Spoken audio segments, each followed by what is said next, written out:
Bab 141. Lara Jean tercengang, wajahnya penuh ketidakpercayaan. Bagaimana mungkin? Yvette Jordan baru-baru ini bersikap lebih baik kepada Chuck Cannon. Itu hanya beberapa hari. Bagaimana dia bisa menjadi istrinya? Bagaimana bisa begitu cepat? Apa katamu? Guru Jordan adalah istrimu. Kamu? Chuck, apakah kamu sakit? Atau apakah kamu menganggapku balita? Apakah kamu pikir dia akan menjadi istrimu begitu kamu mulai berkencan dengannya? Lara menggelengkan kepalanya tidak setuju. Dia masih memiliki bagian kedua dari kalimat di benaknya. Kamu pikir kamu hebat karena kamu kaya. Guru Jordan bukan penggali emas. Kamu hanya berhasil berkencan dengannya karena kamu memiliki banyak trik dan kamu menipunya. Chuck mengerutkan kening. Bagaimana mungkin Lara tidak percaya bahwa Yvette adalah istrinya? Jika kamu memberitahu Guru Jordan bahwa kamu sedang mempermainkannya, apakah kamu masih berpikir dia akan tetap menjadi istrimu? Mengesampingkan menjadi istri atau pacarmu, dia bahkan tidak ingin menjadi gurumu lagi. Aku tidak main-main dengannya. Dia benar-benar istriku, kata Chuck. Kenapa Lara tidak percaya padanya? Oke, di mana akta nikahmu? Jika kamu menunjukkan akta nikahmu, aku akan percaya padamu. Lara mengulurkan tangannya. Chuck terdiam. Dia dan Yvette tidak memiliki surat nikah. Sejak mereka anak-anak, mereka telah tidur bersama sampai sekarang. Apalagi dia masih di bawah umur. Tidak mungkin baginya untuk memiliki akta nikah. Melihat Chuck diam, Lara senang. Dia benar-benar pembohong besar, pikirnya dalam hati. Kamu tidak, kan? Kamu pembohong. Lara sangat marah ketika dia memikirkan Chuck menjadi orang kaya yang menipu dia dari foto telanjangnya. Anda harus tahu bahwa kami tidak perlu memiliki akta nikah, jelas Chuck. Mereka berdua sudah tidur bersama begitu lama. Apakah dia tidak dianggap istrinya saat itu? Maksudmu tidak ada? Lara mendengus, kau sudah biasa berbohong pada orang lain, kan? Apa kau akan membohongiku lagi? Belum ada akta nikah kau masih menyebut seseorang sebagai istrimu. Semua orang kaya suka bertingkah seperti ini, kan? Panggil Guru Jordan istrimu sesukamu dan dia pasti akan mengabaikanmu. Sesuaikan dirimu. Chuck tidak ingin berbicara dengannya lagi. Dia tidak ada gunanya memberitahunya lagi jika dia tidak percaya padanya. Apakah dia harus menyeret Yvette ke sini bersamanya agar Lara mempercayai mereka? Tidak perlu untuk itu. Akan terlalu memalukan baginya untuk melakukannya. Akui saja, kamu pembohong. Kamu baru saja terhubung dengan Guru Jordan dan sekarang kamu mengatakan dia adalah istrimu. Apakah kamu tahu berapa banyak orang yang mengejarnya? Laras menyeringai. Chuck tidak ingin berbicara dengannya. Meski memiliki banyak pengagum, Yvette tidak pernah menerima pengakuan mereka, itu sudah cukup untuk membuktikan bahwa dia tidak menyukai orang-orang itu. Selain itu, dia pekerja keras dan lebih suka menghabiskan uangnya sendiri. Jika Guru Jordan tahu kamu pembohong, dia pasti akan putus denganmu. Jangan repot-repot menganggapnya sebagai istrimu. Laras mendengus. Dia sudah bergumam di dalam hatinya, ketika dia marah padamu, kamu akan mendapat masalah. Beraninya kamu mengacaukan guru? Chuck mengerutkan kening. Lara ingin pergi.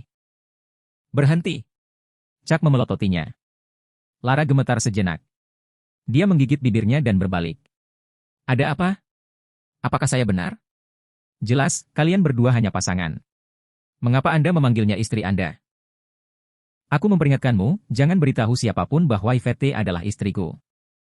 Aku sudah memberitahumu bahwa Guru Jordan bukan istrimu. Apakah kamu tidak merasa malu pada dirimu sendiri? Bahkan jika kamu berhubungan dengannya, ketika dia tahu bahwa kamu telah mempermainkannya, dia akan. Wajah Lara langsung panik sebelum sempat menyelesaikan kata-katanya karena Chuck mengeluarkan ponselnya dan membuka histori chat mereka. Dia melihat fotonya sendiri di ponselnya. Silakan lanjutkan, Chuck memandangnya mengancam. Aku tidak akan mengatakannya, Lara menggelengkan kepalanya dengan tergesa-gesa. Dia tidak akan tahu apa yang harus dilakukan jika Chuck memutuskan untuk menunjukkan kepada semua orang foto eksplisit miliknya. Selanjutnya, dia merasa sangat malu hanya berdiri di depannya sekarang. Lagi pula, dia menunjukkan foto telanjangnya sendiri. Rasanya seolah-olah dia tidak mengenakan apa-apa di depannya sekarang. Memikirkan hal ini, Lara sangat marah. Selama seseorang tahu apa yang terjadi di antara kita hari ini, aku akan mengirim fotomu ke semua orang. Chuck tersenyum. Dia adalah sepotong kue. Tidak, aku tidak akan. Lara sangat ketakutan hingga wajahnya menjadi pucat. Chuck tidak ingin melihatnya lagi. Dia sudah siap untuk kembali ke kelas, tetapi Lara menggigit bibirnya dan tergagap. Chuck, bisakah kamu menghapus foto-foto ini? Tolong, aku mohon. Hapus? Aku hanya bisa melihatnya saat aku mau, jadi kenapa harus aku? Chuck berkata dengan licik sebagai peringatan. Dia sudah melihat begitu banyak dari mereka, jadi dia sebenarnya tidak tertarik untuk melihatnya lagi. Bisakah kamu berhenti menjadi begitu tak tahu malu? Lara menatap Chuck. Ya, bagaimana kamu bisa mengatakan kata itu ketika kamu yang mengirimiku foto-foto ini? Chuck menjawab dengan belak-belakan. Anda. Lara benar-benar ingin memarahinya tapi dia tidak berani. Chuck terlalu kaya. Bagus. Lara berbalik untuk pergi dengan marah tetapi dia berhenti. Chuck, jangan menyiksaku lagi. Kenapa tidak kita lupakan saja? Aku akan menemanimu sepanjang malam, jadi tolong hapus foto-fotonya. Aku sudah bilang aku punya istri. Apakah kamu benar-benar berpikir aku ingin menyentuhmu? Chuck menggelengkan kepalanya. Meskipun Lara sangat cantik hari ini, dia tidak akan menipu Yvette dengan Lara. Sudah selesai. Guru Lara bukan istrimu. Lara Jean sangat marah. Saat itu, mereka mendengar suara sepatu hak tinggi. Lara melihat Yvette Jordan datang ke arahnya. Dia masih tidak mengerti mengapa wanita cantik seperti itu rela membiarkan dirinya ditipu oleh Chuck. Laras bingung. Bagaimanapun, di dalam hatinya, Yvette sempurna, penampilannya luar biasa dan sosoknya meledak-ledak. Dia adalah kekasih impian banyak orang. Wanita seperti itu punya banyak pilihan. Dari semua orang yang bisa dia pilih, mengapa Chuck? Chuck, Lara, apa yang kalian berdua lakukan di sini? Sudah waktunya untuk kelas, kenapa kamu tidak di kelas? Yvette datang dan berkata. Tidak ada, guru. Lara menunduk dan berbalik untuk berjalan ke dalam kelas. Chuck mengikutinya. Dia bertekad untuk lebih berhati-hati setiap kali dia bersama Yvette di masa depan. Di sisi lain, Yvette memperhatikan bahwa Lara tampak aneh. Dia bingung. Bukankah Lara yang paling memandang rendah Chuck? Mengapa dia begitu takut pada Chuck sekarang? Chuck, apa yang kau lakukan pada Lara? Tanya Yvette. Chuck menggelengkan kepalanya. Dia pasti tidak akan memberitahunya tentang foto telanjang Lara di ponselnya, kan? Lalu mengapa matanya sedikit merah? Apakah kamu menggertaknya? Yvette curiga bahwa mungkin Chuck memukulnya ketika dia tidak tahan dengan ejekannya. Kenapa aku? Istri, ayo pergi ke kelas. Aku benar-benar ingin belajar. Chuck menggelengkan kepalanya. Tahan. Dindingnya tipis. Yvette ketakutan. Jika para siswa mendengarnya, dia akan kehilangan pekerjaan ini. Chuck mengangguk dan bergegas ke kelas. Sambil mendesah, Yvette mengikutinya dan berbisik, Hahubi, jangan marah. Panggil saja aku seperti itu di mobil atau saat kita sendirian. Chuck diam-diam senang. Suaranya menyegarkan seperti embun pagi. Begitu dia memasuki ruang kelas, wajah Yvette langsung berubah tegas saat dia mengumumkan, ayo mulai. Melihat Yvette yang sempurna mengajar dengan sibuk di atas panggung, Lara mendengus diam-diam. Guru Jordan, apa yang Chuck lakukan padamu? Tahukah Anda, Chuck baru saja mengatakan bahwa Anda adalah istrinya, tapi saya mengeksposnya. Bagaimana Anda bisa menjadi istrinya? Saat dia berpikir begitu, dia mengintip Chuck lagi, sungguh pembohong. Guru Jordan tidak akan pernah bisa menjadi istrimu. Berhenti menipu diri sendiri. Setelah kelas berakhir, Lara segera pergi ke kantor untuk mencari Yvette ketika Chuck tidak memperhatikan. Yvette sedikit terkejut. Apakah Lara datang untuk mengeluh tentang Chuck? Guru, apa pendapatmu tentang Chuck? Lara bertanya tiba-tiba. Dia baik-baik saja. Kenapa kamu bertanya? Yvette mulai berkemas. Dia pergi lebih awal karena tidak ada kelas lagi untuk hari itu. Guru, aku bilang Chuck punya pacar. Yvette mengerutkan kening dan bertanya, siapa yang memberitahumu itu? Aku melihatnya. Aku membuka toko di alun-alun dan aku melihat Chuck bersama Yolanda Lane, si cantik kampus, bisik Lara. Yvette berdiri. Chuck mengatakan kepadanya bahwa dia ada di sana untuk melakukan pekerjaan paruh waktu. Bagaimana dia bisa bersama Yolanda? Guru, saya mengatakan yang sebenarnya. Chuck pembohong besar dan dia suka bermain-main dengan wanita. Lara berbisik. Dia tidak tahu mengapa dia melakukan ini. Dia hanya tidak ingin melihat Chuck punya pacar. Berhenti bicara omong kosong. Yvette menggelengkan kepalanya dan mencoba menyangkalnya. Memang benar, saya melihat mereka di alun-alun. Mungkin saja mereka berdua melakukan sesuatu di kantor. Guru, saya benar-benar melihatnya, kata Laras. Itu benar kan? Yolanda adalah pacar Chuck sejak awal, jadi Chuck pasti bermain-main dengannya di beberapa titik. Adapun apakah dia ada di kantor atau tidak, apa bedanya? Lara sangat bangga ketika melihat Yvette marah besar. Chuck, kau benar-benar pembohong besar. Bab 142. Lara Jean diam-diam merasa bangga. HMPH, pikirnya, itulah yang kamu dapatkan dari berkencan dengan guru. Dia bahkan menyebut Yvette Jordan sebagai istrinya. Pria tak tahu malu itu. Sekarang, bahkan lebih mustahil baginya untuk mengizinkannya. Dia melihat Yvette sangat marah. Lara merasa sedikit kasihan padanya. Yvette yang diprovokasi hanya bisa berarti bahwa dia sangat menyukai Chuck Cannon. Namun, selain kaya dan tampan, apalagi yang dimiliki Chuck? Dia pembohong besar dan gemuk. Yvette terdiam. Dia mengeluarkan teleponnya dan ingin menelepon Chuck dan menanyakan kebenarannya, tetapi apakah pantas baginya untuk melakukannya? Yvette menghela napas pelan. Ketika Lara melihat layar ponsel Yvette, dia bingung. Guru, bukankah kamu punya Chuck di WeChat? Lagi pula, menggunakan WeChat jauh lebih nyaman daripada menelepon. Tidak. Yvette menggelengkan kepalanya dan duduk. Terakhir kali ketika dia berada di tempat parkir, dia ingin menambahkannya, tetapi Chuck mengatakan bahwa dia akan menambahkannya lain kali. Itu tidak pernah terjadi bahkan sampai sekarang. Kamu punya dia di WeChat. Lalu kamu bisa berbagi kontaknya denganku. Aku akan menambahkannya, kata Yvette. Ya, saya tahu, saya akan mengirimkannya kepada Anda. Lara mengeluarkan ponselnya dan siap mengirimkan informasi kontak Chuck kepadanya. Namun, ketika dia tiba-tiba memikirkan peringatan Chuck, dia bergidik. Jika dia mengirimkannya ke Yvette, apakah fotonya akan dilihat oleh semua siswa di kampus? Kenapa kamu belum mengirimkannya padaku? Yvette bertanya karena Lara tiba-tiba membeku dengan telepon di tangannya. Guru, maafkan aku. Aku lupa aku tidak berteman dengannya di WeChat. Maaf, kata Lara cepat. Lupakan saja, aku akan bertanya padanya lain kali.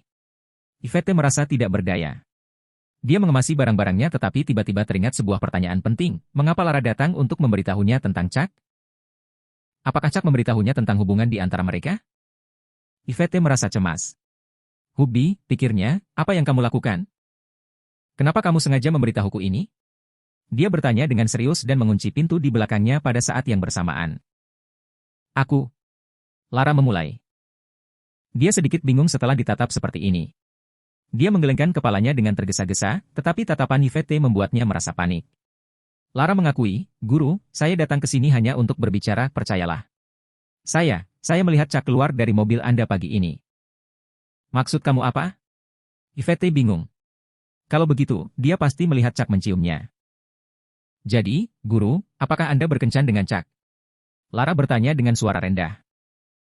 Yvette sudah dewasa. Dia segera menjadi tenang dan tahu bahwa tidak ada gunanya baginya untuk menyangkalnya.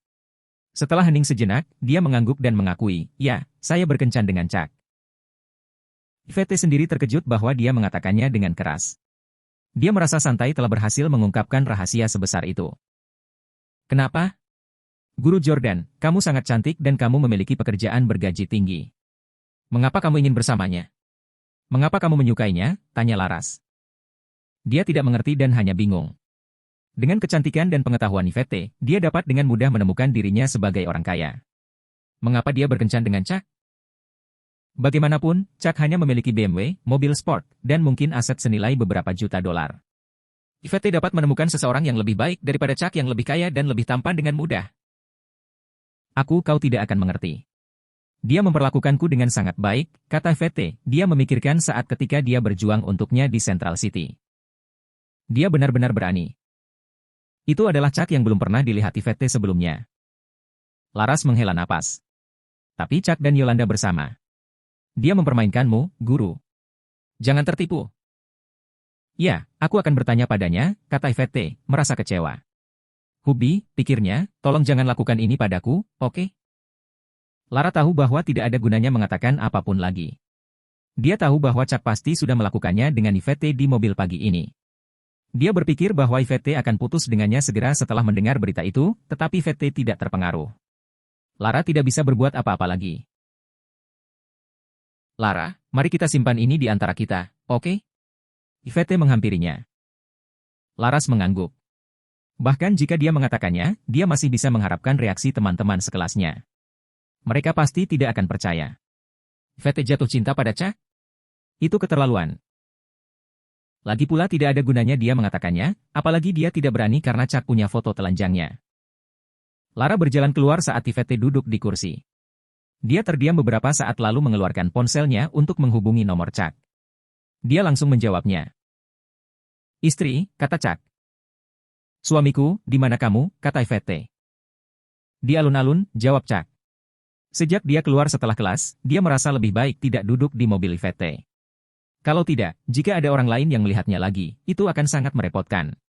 Ini akan menyebabkan Yvette kehilangan pekerjaannya.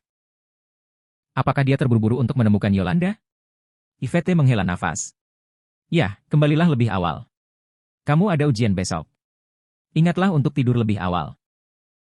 Nah, istriku, bisakah aku pergi ke rumahmu hari ini? Bisakah kamu mengajariku? Chuck bertanya-tanya. Saya akan keluar nanti dan saya tidak tahu kapan saya akan kembali, kata Yvette. Ya, aku sampai di alun-alun, mari kita bicara nanti, kata Chuck. Baiklah. Omong-omong, kapan Anda akan menambahkan saya di WeChat? Tanya Yvette.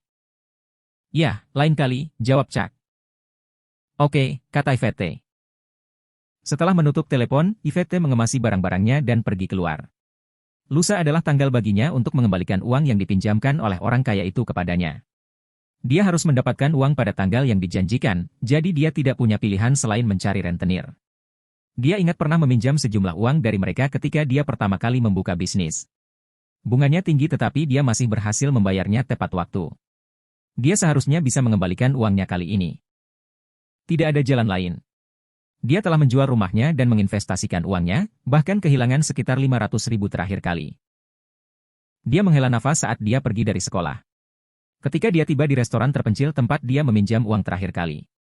Dia memarkir mobil dan berjalan masuk. Beberapa orang sudah menunggunya di dalam.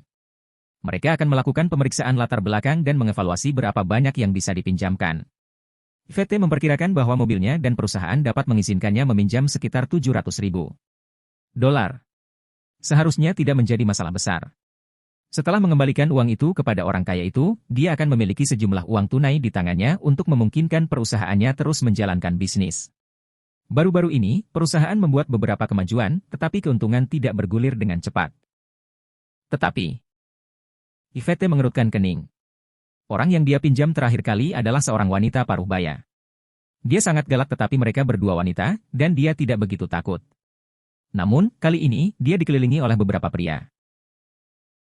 Di mana Suster Ella? Tanya Yvette. Mengapa kamu bertanya begitu banyak? Bukankah itu sama terlepas dari siapa kamu meminjam? Di mana dokumennya, pemimpin dengan Said yang dipotong kru? Setelah hening sejenak, Yvette mengeluarkan dokumen-dokumen itu. Pemimpin membolak-baliknya sebentar, lalu menatap Yvette dan bertanya dengan dingin, berapa yang kamu inginkan? 700.000. 700.000? Ini bukan jumlah yang kecil. Bisakah kamu membayarnya tepat waktu? Pemimpin itu menatap Yvette. Ya. Ya, Anda memiliki kredibilitas yang baik di sini. Hipotek mobil Anda dan perusahaan Anda dan saya akan meminjamkan Anda. 700.000. Tapi Anda tahu aturannya. Anda hanya mendapatkan 650.000 dari 700.000 dan Anda harus membayar kami kembali 100.000 untuk bunga 8 bulan. Yvette mengerutkan kening. Mengapa begitu mahal? Jangan berlama-lama, tanda tangani, kata pemimpin itu dengan tidak sabar dan melemparkan kontrak itu. Yvette menghela nafas. Setelah mengamati dengan cermat, dia menandatangani kontrak dan pria itu segera memberinya 650.000 dolar. Yvette terdiam. Dia berbalik dan pergi tetapi pemimpin itu berkata, kecantikan, jangan lupa mengembalikan uang tepat waktu. Jika kamu tidak punya uang untuk membayar kembali, aku akan pergi mencarimu. Dia tidak mengatakan apa-apa dan pergi. Begitu dia pergi, pemimpin itu langsung mencibir. Pria yang lebih muda di sebelahnya menyanjungnya, bos, ini adalah wanita yang sangat cantik. Lihat sosoknya yang indah, apakah Anda ingin bermain dengannya ketika saatnya tiba? Ya, itu akan menjadi surga jika kamu berhasil mendapatkan dia. Dia sudah menandatanganinya, aku akan segera menemuinya, pemimpin itu mencibir. Sebenarnya ada beberapa istilah yang salah dengan kontrak. Seseorang yang belum pernah belajar hukum sebelumnya tidak akan pernah dengan mudah mendeteksi ketentuan yang salah dalam kontrak. Ketika Yvette menandatangani kontrak, dia sudah jatuh ke dalam perangkap. Pria itu terkekeh, dia sangat menyukai wanita seperti Yvette. Dia belum pernah tidur dengan wanita dengan sosok secantik itu sebelumnya. Bos, jangan lupakan kami ketika saatnya tiba. Bawahan ini hampir ngiler. Jangan khawatir. Aku orang yang menepati janjiku, pemimpin itu tersenyum, seolah-olah Yvette sudah berbaring di tempat tidurnya menunggunya sekarang. Yvette duduk di dalam mobil. Dia terdiam dan merasa ada yang tidak beres. Meskipun dia tidak tahu apa yang salah, dia hanya berharap itu baik-baik saja. Dia segera membuka WeChat-nya dan mentransfer uang itu ke orang kaya itu. Chuck terkejut. Dari mana Yvette mendapatkan begitu banyak uang? Dia tidak menerimanya dan langsung menjawabnya, "Istri, dari mana kamu mendapatkan begitu banyak uang?" Begitu dia mengirimnya, dia malu. Dia selesai untuk